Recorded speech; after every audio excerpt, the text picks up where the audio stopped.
Bonjour, aujourd'hui, nous allons nous intéresser à la production d'écrits et plus particulièrement à l'écriture d'une lettre personnelle. Les objectifs de notre leçon.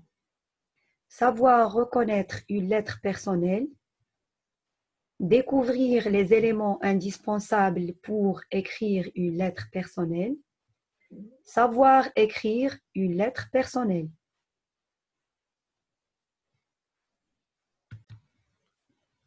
Tout d'abord, nous allons définir d'une manière courte ce qu'est une lettre personnelle.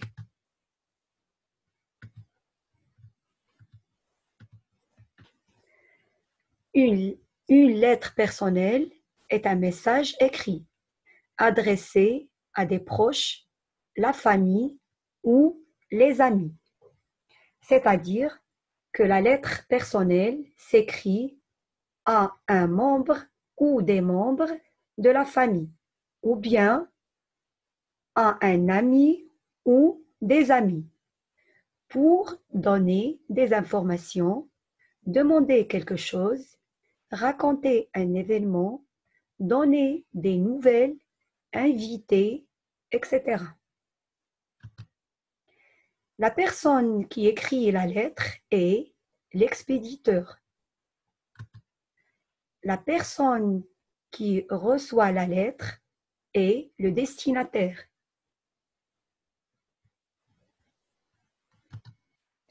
Et maintenant, voyons comment se construit une lettre personnelle.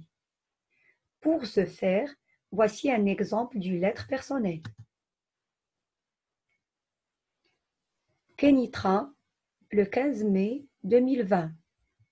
Chère mamie, j'ai bien reçu le livre que tu m'as envoyé. Je te remercie. Il est très intéressant. Comment vas-tu? Est-ce qu'il fait chaud à Marrakech? Tu me manques beaucoup. Quand arrives-tu? Gros bisous et à bientôt, Sarah. Alors, après la lecture de cette lettre, nous constatons que cette dernière demande une présentation et une mise en page particulière. Eh bien, tout d'abord, en haut à droite de la feuille, vous avez le lieu où se trouve l'expéditeur, celui qui écrit la lettre, et la date à laquelle il écrit. Notez bien que le lieu et la date sont séparés par une virgule. Ensuite, vous avez une formule d'interpellation ou d'appel, suivie d'une virgule. Cette formule est une façon de saluer le destinataire de la lettre, c'est-à-dire celui à qui on écrit la lettre.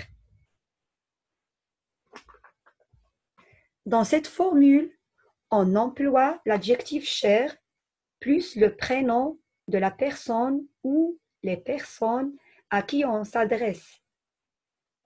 Bien sûr, on accorde l'adjectif, comme dans l'exemple « chère mamie ».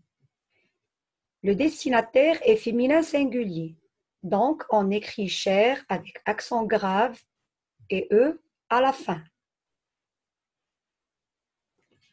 Après, vous avez le corps de la lettre, c'est-à-dire le message qu'on veut adresser au destinataire. Puis va venir la formule de politesse qui termine la lettre. Et enfin, la signature ou le nom de l'expéditeur. Alors, grâce à l'analyse de cet exemple, vous connaissez bien maintenant les éléments indispensables pour écrire une lettre personnelle. Ils sont 5.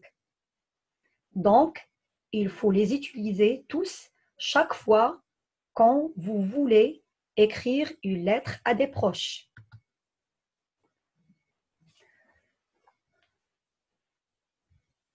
À présent, retenons bien que pour écrire une lettre personnelle, tu dois respecter les règles de présentation d'une lettre, écrire le lieu et la date, ensuite la formule d'interpellation ou d'appel pour commencer la lettre, après le corps de la lettre ou le contenu de la lettre, ce que l'on veut dire, puis la formule de politesse pour terminer la lettre, et enfin la signature ou le nom de celui qui a écrit la lettre.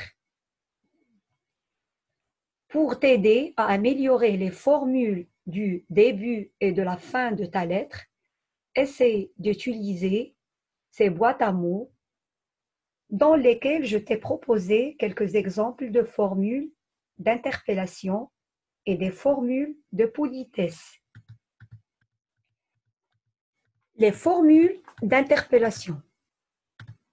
Exemple, cher oncle, chère tante, chers parents, chers amis.